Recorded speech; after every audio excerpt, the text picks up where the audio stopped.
Good morning friends. Today we are covering the second lecture of the subject Design and Analysis of Algorithm. In the previous lecture we had discussed about what is algorithm, what is the need of algorithm, what is pseudocode, how we are why algorithm is considered as technology, and what is basically the RAM model. In this lecture we are covering one sorting algorithm which is basically known as the insertion sort, and on the basis of this algorithm we will try to understand its how we are analyzing an algorithm on the basis of time. Okay, the content of this lecture are sorting, insertion sort, the loop invariant properties, analysis of algorithms, and order of growth. Okay, coming to the sorting, we can say, what do you mean by sorting? We have discussed it in the previous lecture also. We can say arranging the elements in a given sequence in non-decreasing order is called sorting. We are not saying that sorting is basically arranging the elements in ascending order. We are saying it is basically the arrangement of elements in non-decreasing order. We are using the term non-decreasing order because if duplicate elements are coming, then they will be coming near to each other. That is, for example, if there are two elements with same values, then we are saying that the number which is coming should be less than or equal to the another number. That's why which is basically representing the duplication. Hence, we can say the order is basically non-decreasing order. Okay. Now we are coming to understand what do you mean by insertion sort. Okay. Basically the term here which we are using is insertion. You have to understand this term in detail. What is the meaning of insertion? You have noticed that in the previous lecture I have discussed a simple example of sorting, and that sorting example which I have covered is basically the selection sort, where we were selecting always at each time we were selecting the smallest element from the array and putting in the very first or initial empty locations. That's why that algorithm was known as the selection sort. This algorithm is basically known as the insertion sort. The meaning of insertion you will get clear after a few moments. Okay. Now, what is the concept of insertion sort? Okay. If we try to understand the concept of insertion sort, first of all, just notice that we can say we start with insertion sort, which is an efficient algorithm for sorting a small number of elements. That is, if we are considering an array which are having a few elements, okay, then the performance of insertion sort is better compared to other sorting algorithms. Insertion sorts works the way many people sort a hand of playing cards. As we are sorting the playing cards, in this way it is working. We start with an empty left hand and the cards face down on the table. We then remove one card at a time from the table and insert it into the correct position in the left hand. Okay. In this way, we are basically working in insertion sort. To find the correct position, you can say for the card, we compare it with each of the cards already in the left hand. Okay. What we are trying to say is we have put the card its face facing backside, and we put one card and then put it in the left hand. Okay. And we say this is basically the first number. For example, this is the first card. Okay. Now, when we take the another card, when we use to put the another card in this way, then we compare this card with the card in the left hand, and we check the value of the card in left hand. If it is greater than the right hand card, then we move it forward, and this card is put in the left position. In this way, we are sorting. Insertion sort is basically based on this concept only. Now,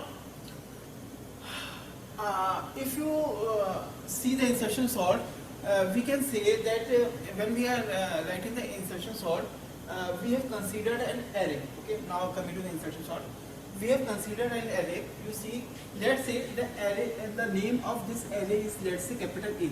Okay. The 1, 2, 3, 4, 5, 6 we have written is basically the index number. These are basically known as the index number.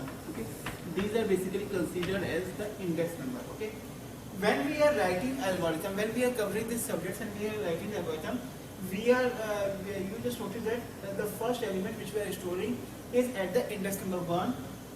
In this way we say that we can represent an array. If in an array there are basically n elements, then you can represent it like this. For example, a 1 2 n. It is saying that an array A is having n elements with index number from 1 to n. In this way you can say as this array has index number from 1 to 6, and this array is having total of 6 elements. This represents basically an element array. This represents basically an element array. Okay. Hence you can say this array is having basically 6 elements. Okay. When we are doing the programming, for example in C or Java, then the first element is stored at index number 0. But when we are writing algorithm in this subject, then always remember that the first element is stored at index number 1. Okay. Now coming to the algorithm, in the previous lecture we have discussed. In the previous lecture we have discussed that basically we are not writing the algorithm.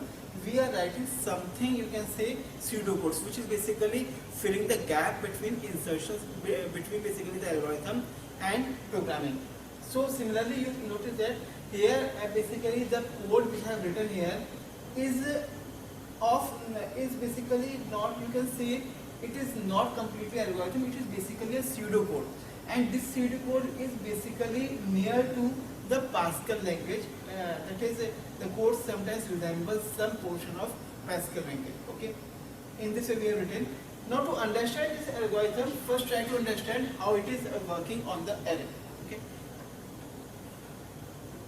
how it is working on the array.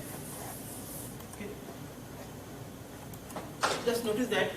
Let's say if this is an array, then in insertion sort, what we are trying to say that when we are working on insertion sort, we just check, for example, if this is the given array and we have to work on it. What we are working, we are trying to say that, let's say these are basically the 6 elements which we have to sort. Okay. Then what we are trying to do, the concept of insertion sort is like that. If we are working on jth element of the array A, that is, when we have to sort the jth index value of array A, then we consider that the array with index number 1 to j minus 1 are already sorted.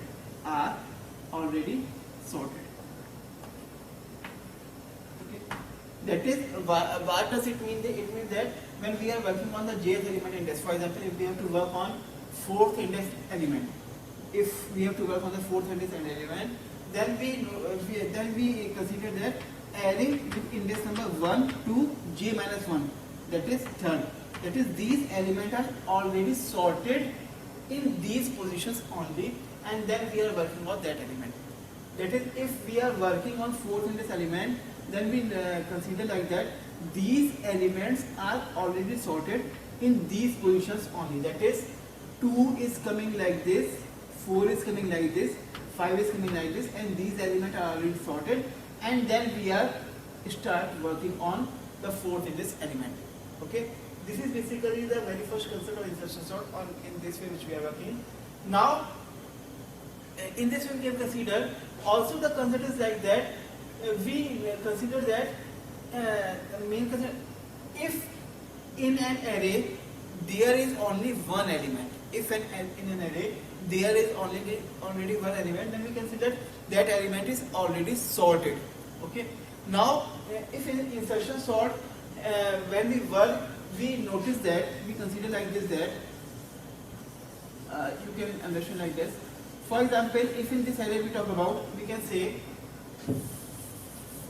for example, if this array is already having only one element, that is only this element is already having, then we will consider that as the array is having only single element, then that array is already sorted, because we have to compare it with no other element. Okay. Now if we consider there were 2 elements in the array A, if there were 2 elements in the array A, then the concept is like that. For example, if we have to sort the second index value, for example, if we have to sort now the second, if we consider that in the array there are basically two elements, that is we are taking the second element for working. Then when we are working on the second element index, that is when we are working on the second element, that is element index, and we say that if in array they are basically second element index element where we are working, then we say the element from 1 to j minus 1, j is 2 minus 1, that is from 1 to 1, that is array with having one element is already sorted. And the concept is like that when we are working on this element index number, then what we are trying to do, that we consider an index number j here, which is moving from 2 to the total length of array n. That is, we are starting from 2 to n. That is, here we are starting from 2 to 6, and we are moving this loop till we have moved to the last element. And internally, when we are working on any index value, then we compare it with previous index values. Then we are comparing it with previous 1 to j minus 1 index values, and if these index values are greater than jth index value, that is index number 1 to j minus 1 index values are greater than jth index value, then these elements are shifted towards right, and the position which is left empty is the position of jth element, and in this way the jth element is sorted. For example, if you initially work, for example, if initially we are working on the second element, that is if we are working on second element index value, that is the value of j is 2, then we compare this value with index number 1 to j minus 1. Okay, that is from index 1 to here j is 2 and j minus 1 will provide you 1. That is, we are comparing it with first index value. That is, we are comparing it the 2 with 5, and we see is 5 greater than 2. You notice that 5 is greater than 2, hence we say that we shift 5 towards right. And on which index number, on the index number which we are working, on jth index which we are working, is stored in basically the we are storing in a temporary variable key. That is, 2 is stored in a temporary variable key, and in this way we are working. That is, first 5 is shifted towards right, and 5 will come at index number 2. Okay. Now we check whether before this any element is there. As before index number 1 there is no element, hence this position is empty, and we store 2 here. In this way you will notice that 2 elements are already sorted, and the index number here is 4, index number 3, 4, 5, 6 as well is 4, 6, 1 and 3. Thus we can say, thus you notice that what I am trying to say is that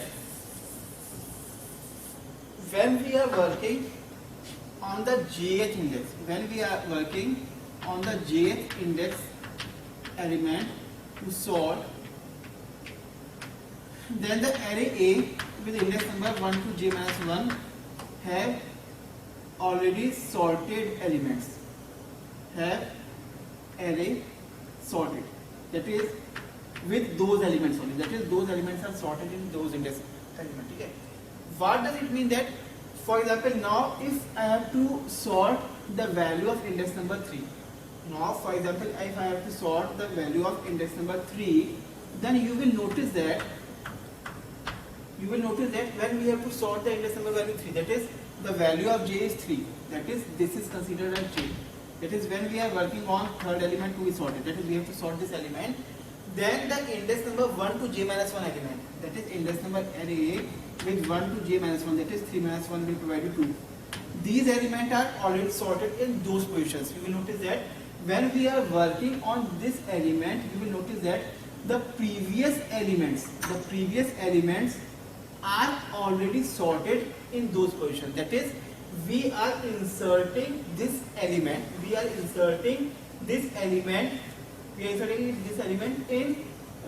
that position of the array which is already sorted. That is, you notice that these elements which are 5 and 2 are already sorted in this position, and we have to insert this element in there. And how we are inserting? Now we are comparing 4 with these elements. But how we are comparing? The procedure is very simple. We notice that as this array is already sorted, then we start comparing 4 with just previous element. You notice that as 5 is greater than 4, then we shift 5 here. Okay. Now we compare 4 with 2. As 2 is smaller than 4, hence we will not shift 2 here and 2 will be put here. 2 will be put here, and we notice that this position becomes empty, hence the 4 will be stored here. In this way we are sorting.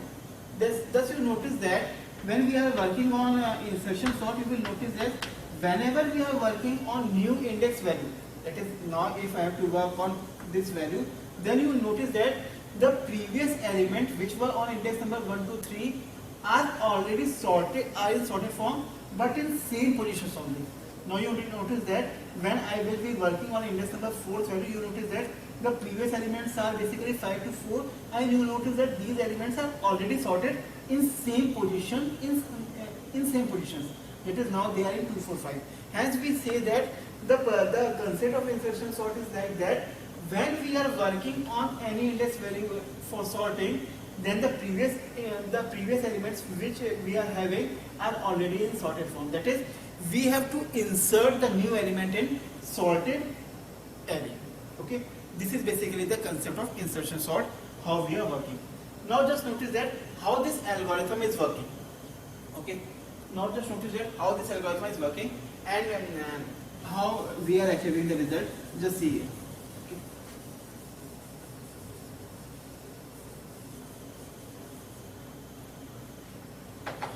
Let's say after this there will be basically 5 figure more will be coming.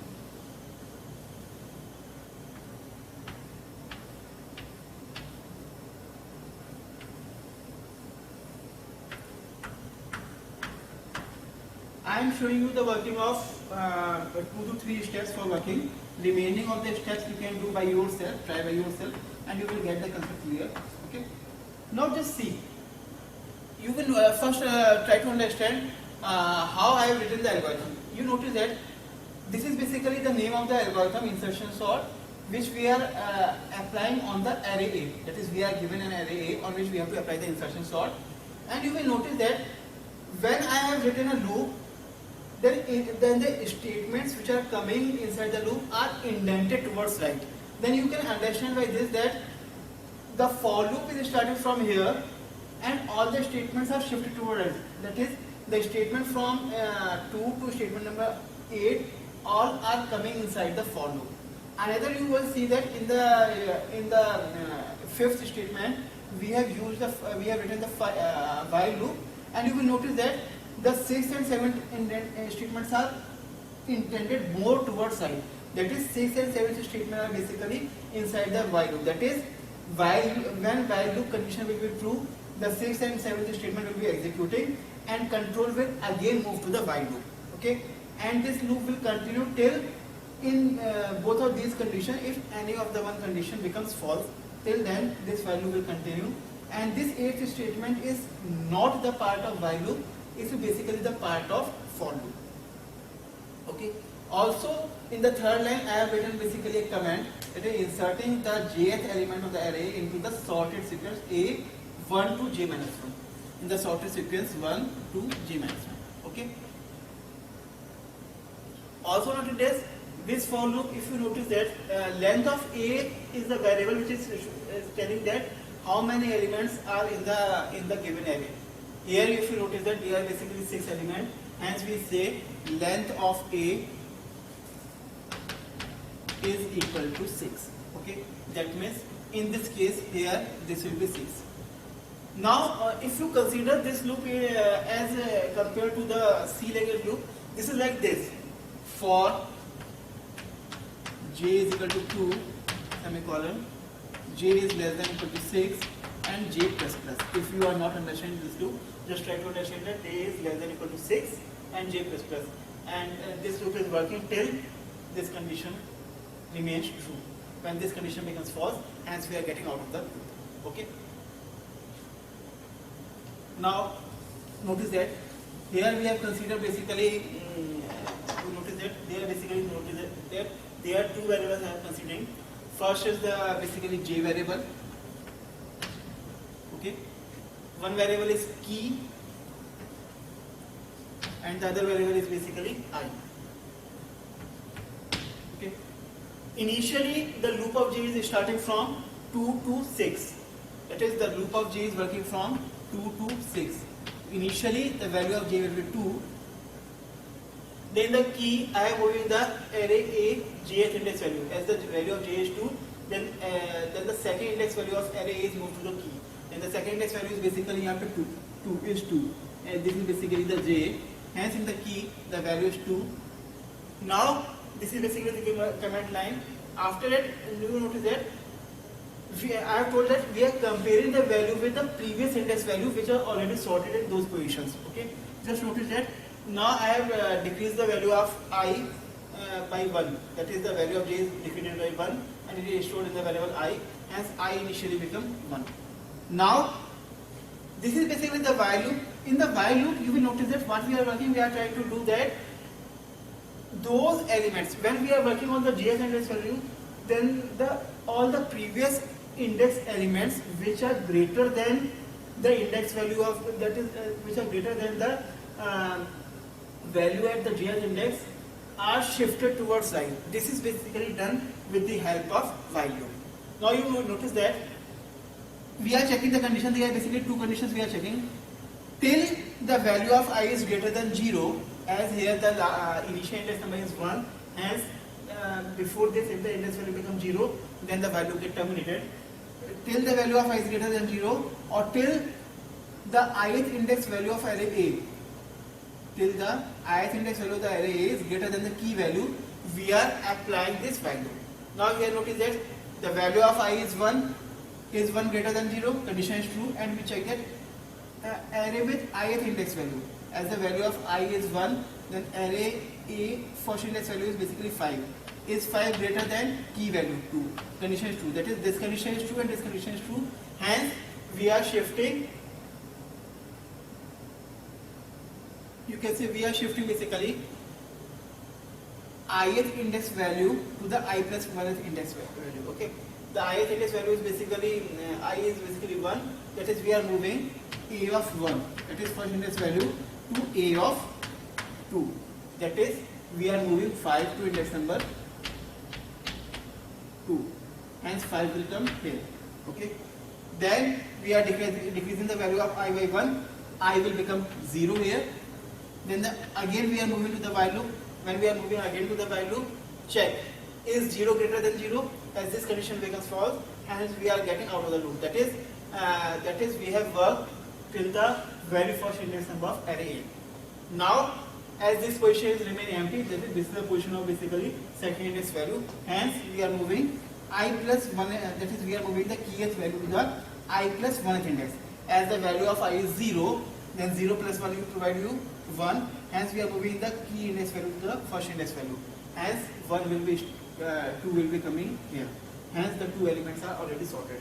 Now, just see one step more how it is working to understand it. Okay. When we will again move, as this is over, again we will move to the for loop. Hence the value of j is incremented by 1 and j will become 3. As j is now becoming 3 and the array is this. That is, we are working on the third index value. Hence j will become this. Okay. As we have to sort this element, then we have to compare it with previous two elements from right to left in this order. The key value of jth index value is basically 4. Okay. Now we are moving j minus 1 to the I. As the value of j is 3, 3 minus 1 will provide you 2, and the I you will get 2. Okay. That is, we are comparing 4 with second index value. Now check. Is I greater than 0? The value of I is 2 greater than 0, condition is true, and check if the second index value of A, the second index value of A is 5 is greater than key value 4, condition is true. As both conditions are true, hence we are shifting the second index value to the third index number. We are shifting the second index value to the third index number, that is ith index value. as I is basically 2 to 2 plus I is basically 2, then we are moving second index value to 2 plus 1 third index. Okay, hence 5 will be shifted here, then I is decremented by 1. This loop will continue till any of the one condition is true. Any of the one condition becomes false, in this case we will come out of the while loop. When both conditions will be true, then only while loop will be executing. As the value of I is decremented by 1, I will become here 1. Control move here, check is 1 greater than 0. As 1 is greater than 0, as the value of I is 1 is greater than 0, this condition is true. Hence again we are moving, checking here, the first index value of I is basically 2, is 2 greater than 4. This condition becomes false. As this condition becomes false, it means that the element which we are sorting is inserted in this sorted array. As it is inserted in this sorted array, hence the 5 is greater, we are shifted here to the right, but 2 is smaller than 4, hence 4 cannot come before 2. That's why this condition has become false, hence we are getting out of the loop. That is, 2 will remain in this position only, as this loop is not executed. This loop is basically, if you notice that, it's saying that when we are working on jth index value, if all the previous elements which we are comparing with jth index value are greater than this index number, then only they are shifted towards right. Otherwise, we are stopping at that position. Hence, we are stopping here, coming out of the while loop. As this condition becomes false, we are coming out of the while loop. Now here you will notice that now we are inserting the key value at the I plus 1 index number. As the value of I is here 1, then 1 plus 1 will provide you 2. Okay, that is we are moving the key index value to the index number 2. And here we will get 4. Key value is 4, we are inserting it. In this way you notice that the index number value, third value is already sorted and come to this position. In this way, when you work, you will notice that all the elements of the array will be sorted. In this way, we are working on the insertion sort. Hope you have got the concept of insertion sort clear. Okay. Now, to understand the insertion sort, basically we understand it by with the help of loop invariant properties. Loop invariant properties are basically the properties which say that how the loops are working. When we say about the loop invariant properties, there are basically 3 main steps in loop invariant properties, and these steps are basically known as the these are basically loop invariant. That is loop working properly or not? Is loop working properly or not? And these are basically the 3 steps. The first step is basically known as the initialization.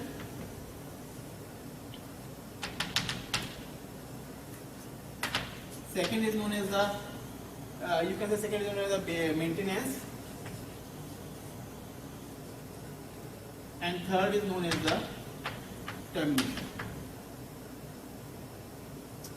Initialization means that before starting the loop, it is true prior to the first iteration of the loop. That is, before starting the loop, is the condition true? That is, here if you notice that when we are working on the for loop, when we are starting at the index number 2, and we have noticed that the concept of insertion sort says that when we are working on the, when we are sorting the jth index value, then the array A with 1 to j minus 1 index number value are already sorted in those positions only.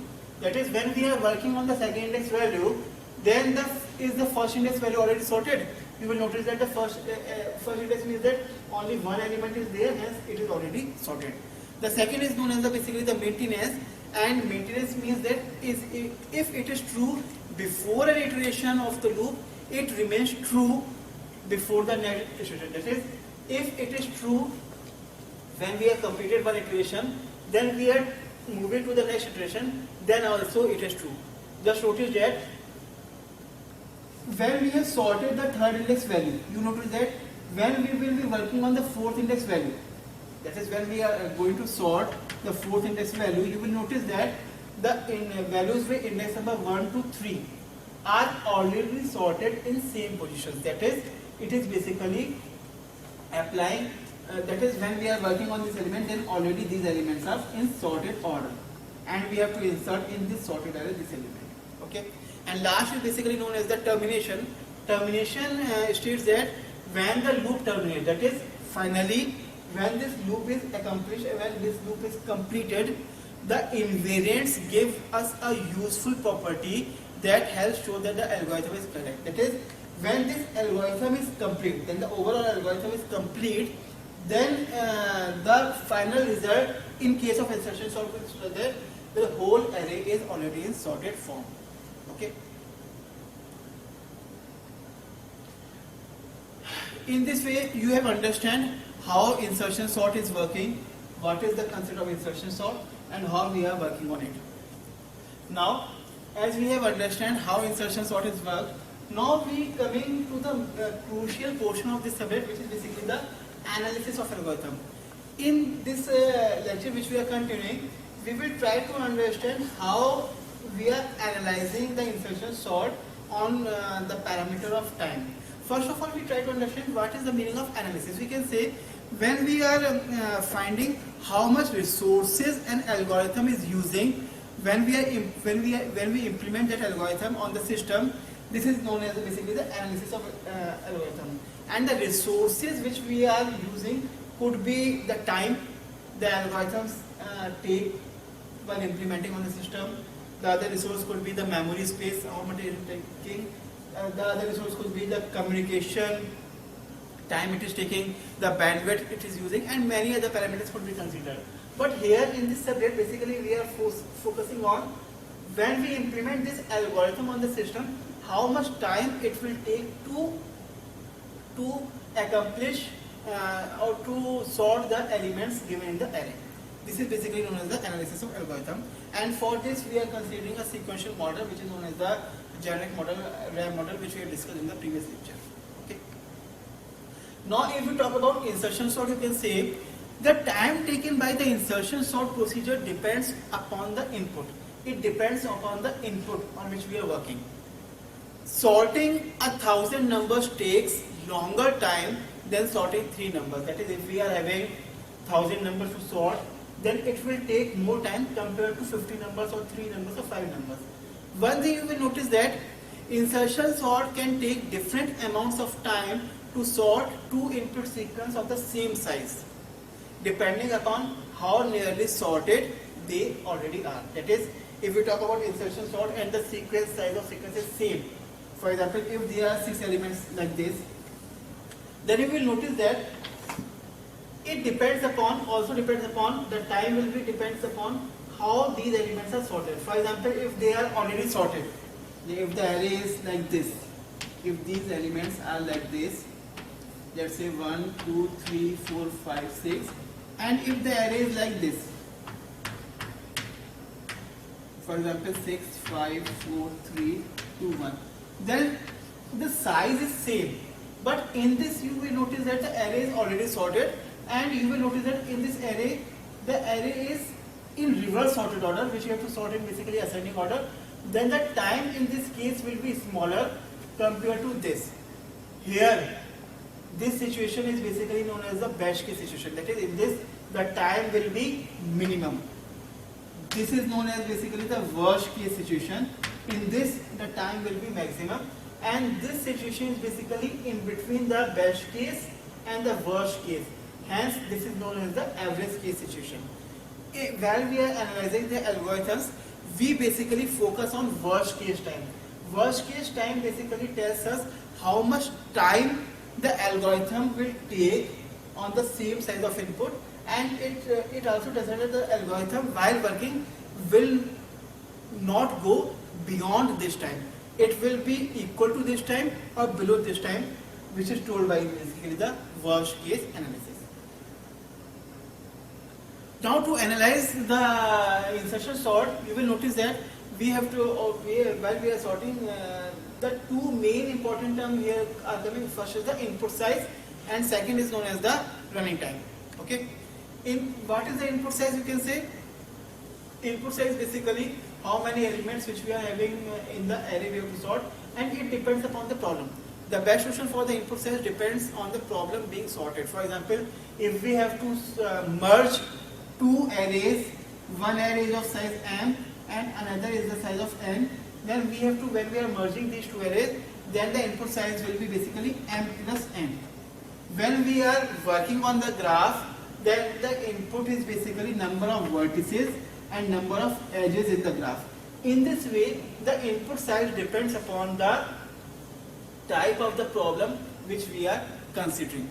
For example, if we are solving the discrete Fourier transform problem, then the number of items in the input will be the total size in the array. Okay. Another parameter which we consider is basically the running time. How we are evaluating the running time? We can how we are defining the running time. The another parameter which we are considering is basically known as the running time. How we are defining it. Okay.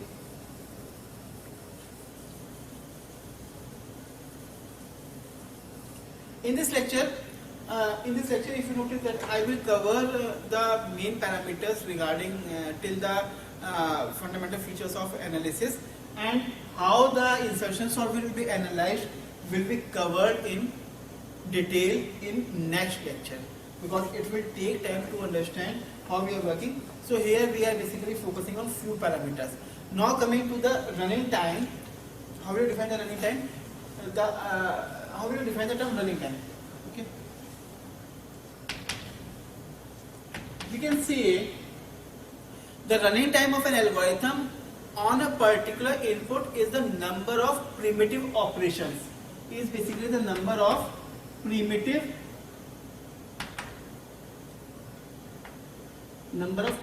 operations, you can say, or steps. You can say a number of primitive operations or steps executed.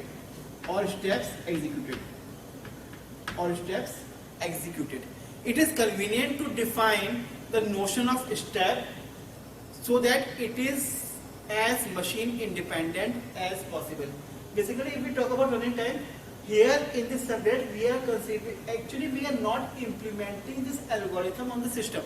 Hence, as we are doing the priori analysis, hence we say that running time is basically defined as the number of primitive operations or steps to be performed or executed. That is, while we are implementing this algorithm, a particular step or instruction is executed how many times. In this way, we are calculating this running time. You can just understand that if we talk about processor, you simply notice that we are saying that processor can be defined as how many instructions it is executing per unit time. How many instructions it is executing per unit time. That is, the more the instructions processor is executing is known as the faster processor. Now, if we implement this algorithm on any programming language,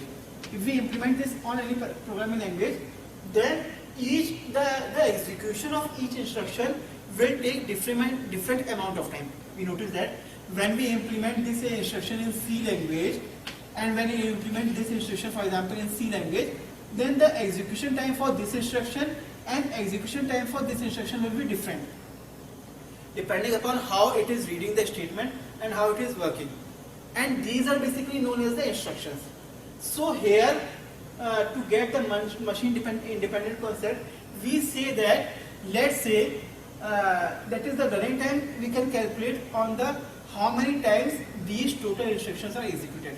But as we are not implementing it on the system, hence we will do this on the basis of this algorithm only, and we see that we will adopt the following criteria. What we are saying, a constant amount of time is required to execute each line of our pseudocode. That is, we are assuming that each line of code is taking a constant amount of time, and we are denoting it as by C, and we are using a notation for I for ith instruction. That is, if we are executing the ith instruction, we are taking a constant amount of time, it is Ci.